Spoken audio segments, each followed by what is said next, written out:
Oke, assalamualaikum warahmatullahi wabarakatuh. Waalaikumsalam warahmatullahi wabarakatuh. Selamat pagi semuanya. Pagi, Miss. Iya. Bagaimana kabarnya hari ini? Sehat semua? Alhamdulillah sehat, Miss. Iya, alhamdulillah ya. Ya dari masa pandemi seperti sekarang ini, harapannya kita semua tetap diberikan kesehatan supaya pembelajaran jarak jauh ini tetap berjalan lancar ya teman-teman ya. Oke, bertemu lagi dengan Miss di tentunya mata pelajaran PKN, di mana untuk pekan lalu itu kan sudah sudah membahas untuk pengertian integrasi ya.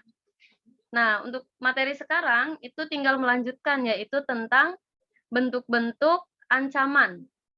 Bentuk-bentuk ancaman yang ada di negara. Tapi sebelum kita mulai belajar, alangkah lebih baiknya kita mengawali kegiatan hari ini dengan berdoa terlebih dahulu ya, supaya kegiatan kita atau pembelajaran kita itu diberikan kelancaran dan ilmu yang kita peroleh itu bisa bermanfaat juga membawa berkah ya. Mungkin salah satu bisa memimpin berdoa. Saya boleh, Miss. Oke, silahkan Nurul. Mari teman-teman, sebelum kita memulai pembelajaran pada hari ini, alangkah baiknya kita berdoa menurut agama dan kepercayaan masing-masing. Berdoa dipersilahkan.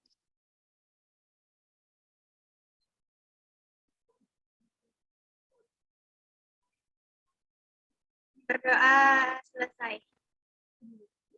Iya, alhamdulillah ya. Terima kasih Nurul sudah memimpin berdoa. Oke, Miss akan cek kehadiran terlebih dahulu. Ya, yang pertama Arda Farida.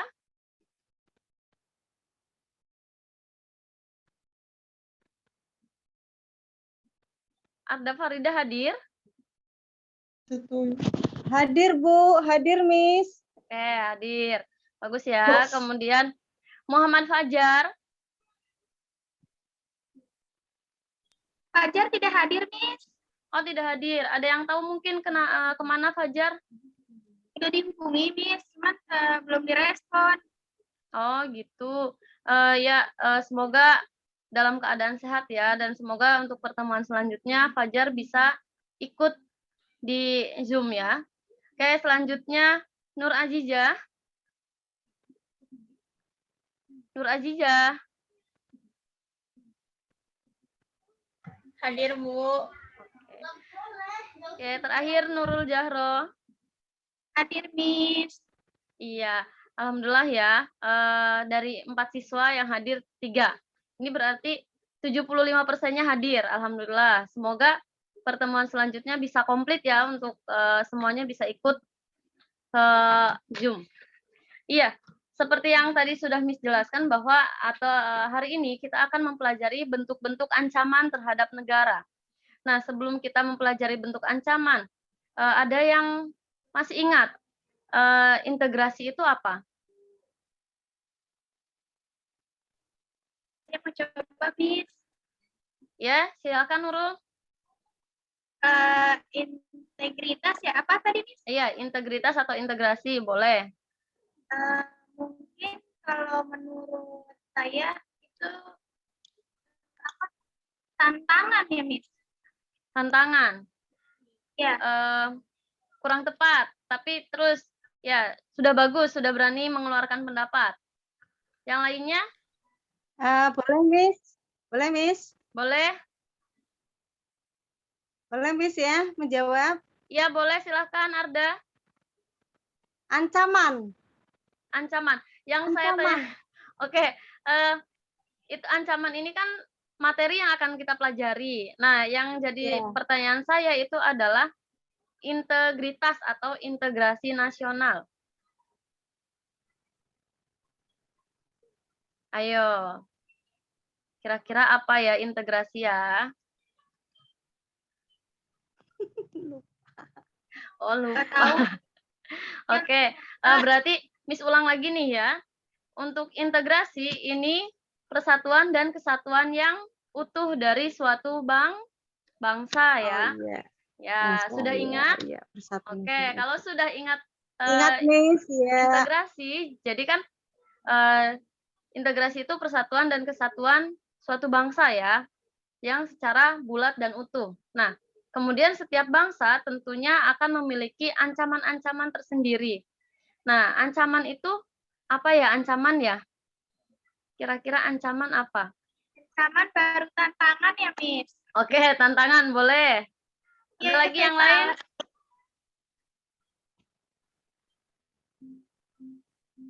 Ancaman, tekanan atau perusakan dari luar, Miss. Oke, tekanan dari luar, boleh. Yuk. Gimana ada lagi? Miss sambil share screen ya. Boleh, Miss.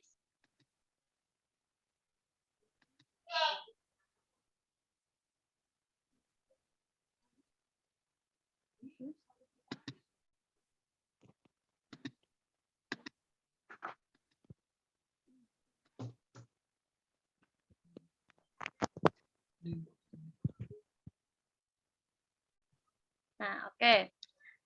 Sudah terlihat ya? Sudah, Miss. Sudah? Oke, Sudah terlihat. ini untuk materi yang selanjutnya itu tentang ancaman. Di mana tadi menurutnya Nurul Jahro, ancaman adalah tantangan, ya. Kemudian menurutnya Nur Azizah, ancaman adalah tekanan yang datang dari luar. Oke, boleh. Jadi akan Miss bahas lagi.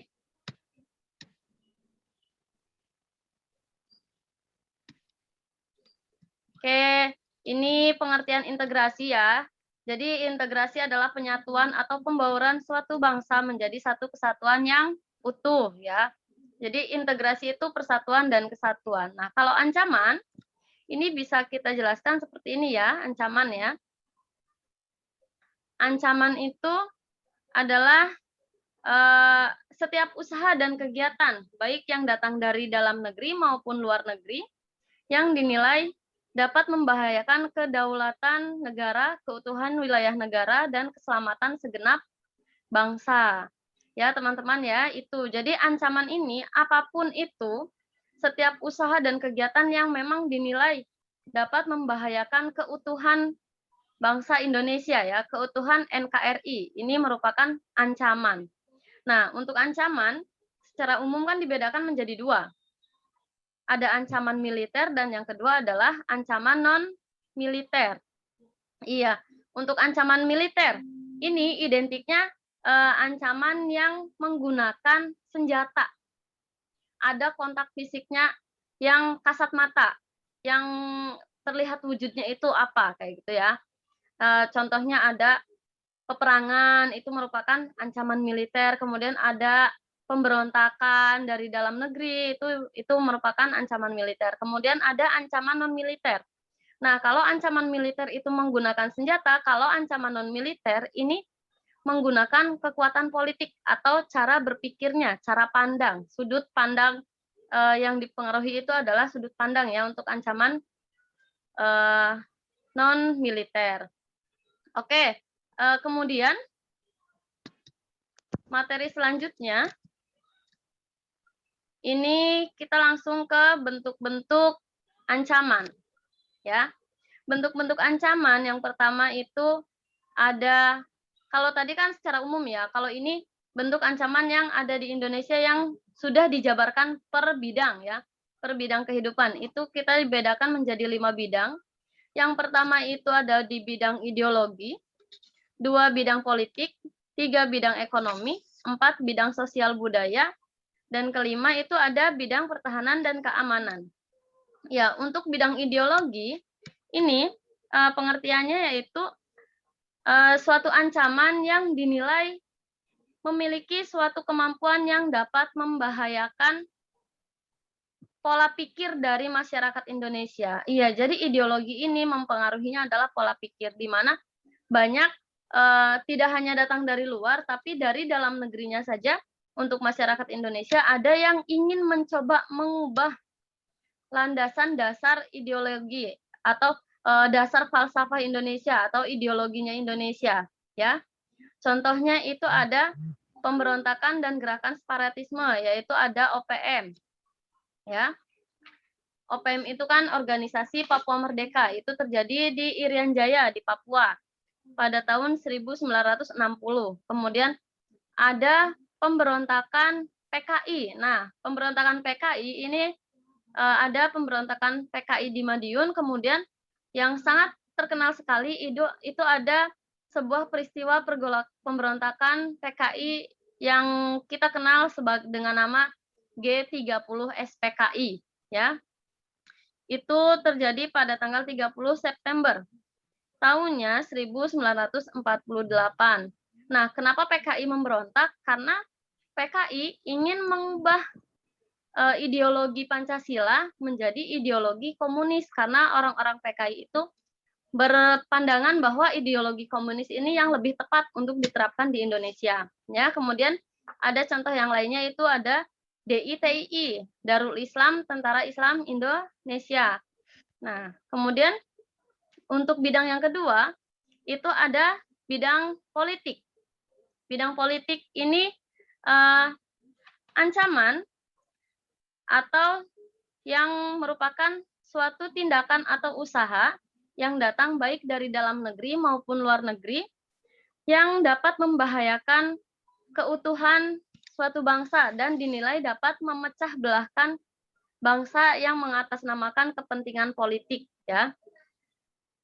Nah, kemudian untuk contohnya itu ada politik uang, iya, money politik.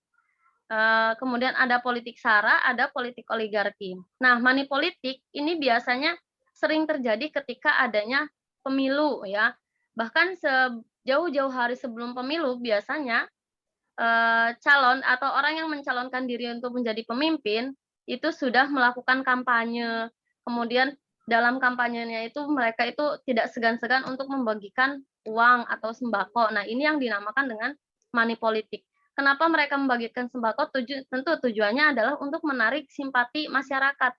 Nah, nanti ketika masyarakat sudah simpati kepada tokoh tersebut, nanti otomatis diharapkan masyarakat itu bisa memilih si tokoh tersebut dalam pemilihan umum, ya, seperti itu. Kemudian kalau politik sara, ini politik suku, kemudian agama, ras, dan antar golongan. Ya, ini contohnya ada perselisihan antara suku Dayak dan suku Madura, ya, itu. Kemudian untuk politik oligarki, ini sistem politik di mana pihak yang memerintah terdiri atas sejumlah orang atau sekelompok orang atau kelompok elit.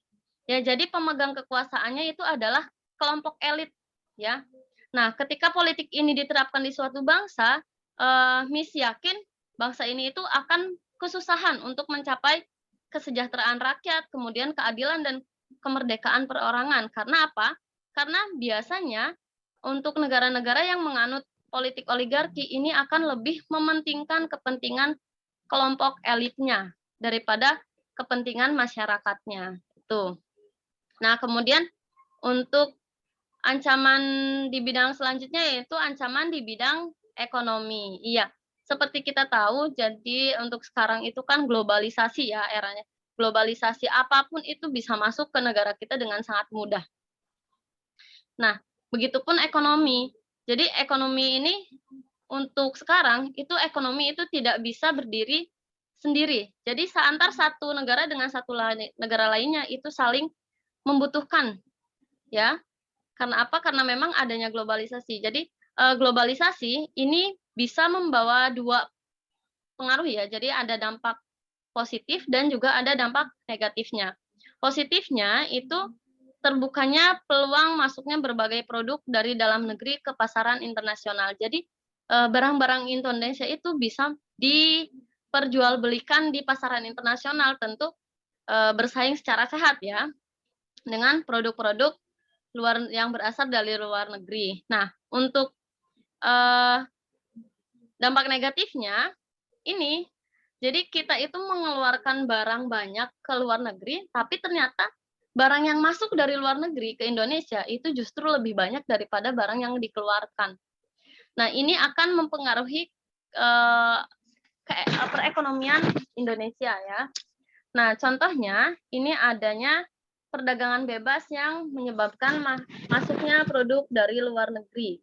Iya, itu. Jadi sekarang itu kan sudah bebas nih, apapun itu gampang sekali masuk ke Indonesia. Kemudian ada monopoli dagang ya. Ini monopoli dagang itu maksudnya adalah perekonomian di Indonesia di dalam negeri itu dikuasai oleh orang-orang luar ya.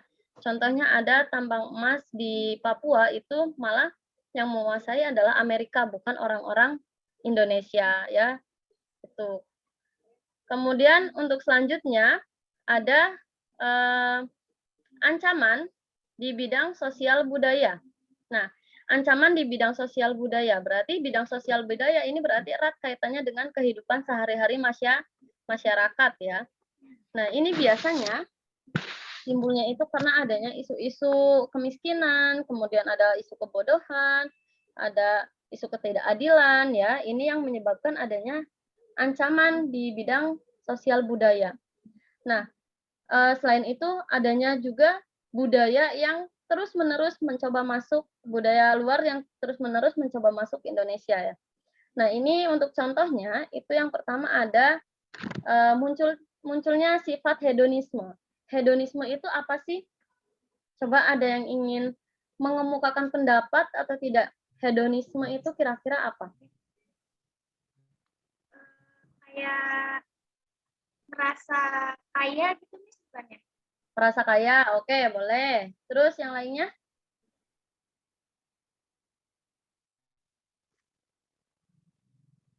Hedonisme. Ya, jadi untuk hedonisme sendiri ini adalah suatu perasaan puas ketika telah menggunakan barang-barang yang memang dinilai mahal ya. Jadi untuk hedonisme ini kenikmatan pribadi yang kemudian dianggap sebagai nilai yang tertinggi dalam hidup. Jadi kalau seumpamanya belum memakai tas-tas branded, belum memakai tas yang bermerekkan Hermes, kemudian Gucci, itu ya tidak puas kalau belum memakai tas yang mereknya itu, kayak gitu. Kemudian belum puas juga kalau belum menggunakan baju-baju bermerek, itu belum puas ya, itu adalah sifat hedonisme. Kemudian pudarnya budaya gotong royong. Iya, kenapa? Karena memang untuk sekarang itu kan pengaruh dari luar negeri itu banyak yang masuk ya. Ini yang memang secara tidak langsung sedikit menggeser budaya-budaya asli Indonesia. Kemudian lunturnya nilai keagamaan. Iya, budaya yang masuk dari luar negeri itu kan tidak semuanya baik ya. Bahkan contohnya untuk luar negeri itu kan mereka banyak yang menganut paham liberalisme ya, di mana menjunjung tinggi kebebasan individu ya. Jadi apapun itu ya setiap individu memiliki kebebasan. Nah, kebebasan di sini tidak hanya berkonotasi positif, tapi juga ada konotasi negatifnya yaitu ke arah pergaulan bebas. Nah, ketika generasi muda itu sudah terpengaruhi budaya lain yang tentang pergaulan bebas, otomatis nilai-nilai agama ini akan luntur.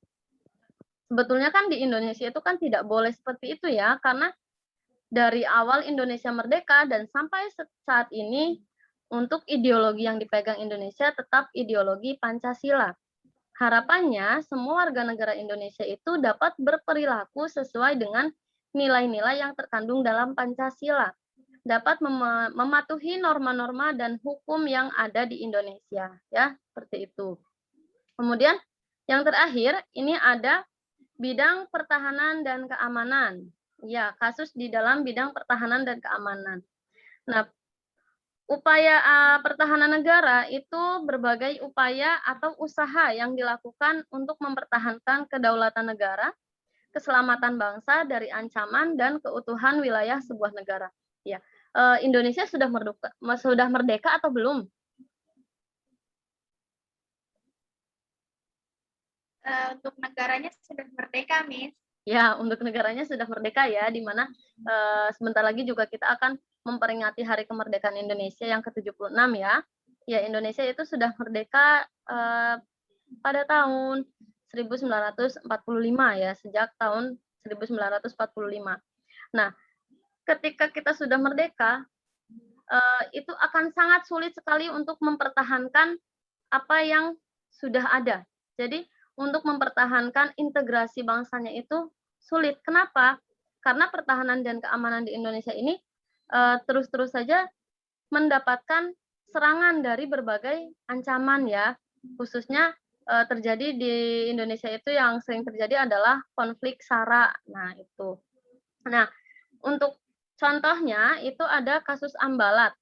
Kasus Ambalat, ya Indonesia ini kan merupakan negara yang memiliki ribuan pulau.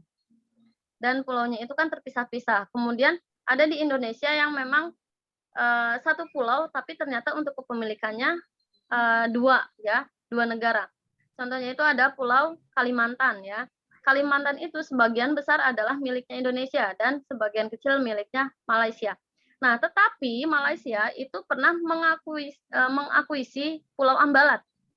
Kenapa? Karena Pulau Ambalat ini memiliki kekayaan alam yang melimpah, sehingga Malaysia ini mencoba mengakui Ambalat merupakan bagian dari Malaysia. Padahal sudah sangat jelas sekali berdasarkan hukum laut PBB yang sudah diratifikasi RI dan kemudian tercantum pada Undang-Undang Nomor 17 Tahun 1984 yang menyatakan Ambalat merupakan bagian dari Indonesia, bahkan itu sudah diakui dunia.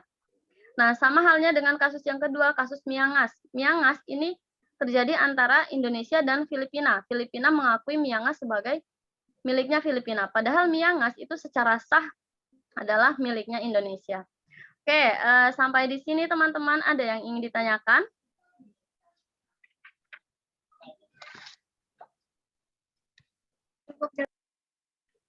Iya, kalau cukup, mungkin Miss akan coba ice breaking sebentar ya, karena kelihatannya sudah pada ngantuk nih. Ya, kita ice breaking sebelum kita melakukan refleksi pembelajaran. Ya. Untuk ice breaking-nya silakan kita bermain tepuk-tepukan. Ya, kalau Miss bilang pagi, itu tepuknya 1. Miss bilang 2, siang tepuknya 2. Sore tepuknya 3. Kalau malam tepuknya setengah, ya. Tidak sampai. Bisa semua ya? Oke, kita coba bareng-bareng ya. Pagi, siang, sore, malam. Iya, oke. Lagi kita coba secara agak cepat. Malam, pagi, sore, malam, siang. Oke, sudah tidak ngantuk ya semuanya ya? Amin. Iya, kita akan mencoba untuk merefleksikan pembelajaran hari ini. Jadi berdasarkan apa yang sudah Miss paparkan, kira-kira apa sih yang bisa kalian lakukan sebagai siswa itu untuk mencegah ancaman yang ada di Indonesia. Waktunya sebentar lagi ya teman-teman ya. Coba Miss minta salah satu saja yang berpendapat, silahkan boleh.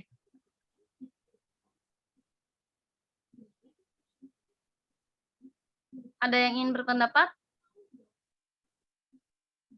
Perilaku yang bisa siswa tunjukkan untuk mempertahankan integrasi. Saya mau coba, Miss. Oke, silakan Nurul. Contoh perilaku yang mencerminkan integritas gitu ya, Miss? Iya. Mungkin contohnya dengan kita sebagai siswa itu belajar nih, jadi kalau kita belajar setidaknya kita menjadi salah satu untuk mempertahankan kedaulatan negara kita gitu, Miss. Oke. Benar kan, Miss? Ya, betul sekali. Itu bisa merupakan salah satu contohnya ya. Jadi intinya adalah kita harus menanamkan rasa cinta dan tanah air kepada Indonesia yang dalam ya. Kemudian wawasan kita terhadap Indonesia itu harus luas. Supaya apa? Supaya memang ketika sudah memiliki rasa cinta terhadap tanah air, kemudian wawasannya luas, ancaman yang apapun yang datang ke Indonesia itu akan bisa kita atasi ya. Ya, itu teman-teman. Jadi untuk pembelajaran hari ini kita tarik kesimpulan kita telah belajar mengenai bentuk-bentuk ancaman ya. Tadi ancamannya dibagi menjadi 5 bidang, bidang ideologi, politik, ekonomi, sosial budaya, bidang pertahanan dan keamanan. Oke, sampai di sini ada yang ingin bertanya lagi? Cukup, Miss, kayaknya. Oke, Cukup, kalau Miss. Tidak ada, Miss. iya, oke. Kalau cukup, Miss rasa cukup sekian. Kita tutup pertemuan kita hari ini dengan mengucapkan hamdalah bersama-sama. Alhamdulillahirabbil alamin. Semuanya terima kasih sudah bergabung di pembelajaran kali ini. Untuk tugas asinkronusnya sudah Miss bagi di Smart School ya. Nanti silakan dibuka Smart School-nya. Itu tugasnya adalah strategi mengatasi ancaman ya. Terima kasih semuanya. Selamat pagi. Wassalamualaikum warahmatullahi wabarakatuh. Waalaikumsalam warahmatullahi Silakan wabarakatuh. boleh, Lep. Terima kasih, Miss. Ya, Iya. sama-sama.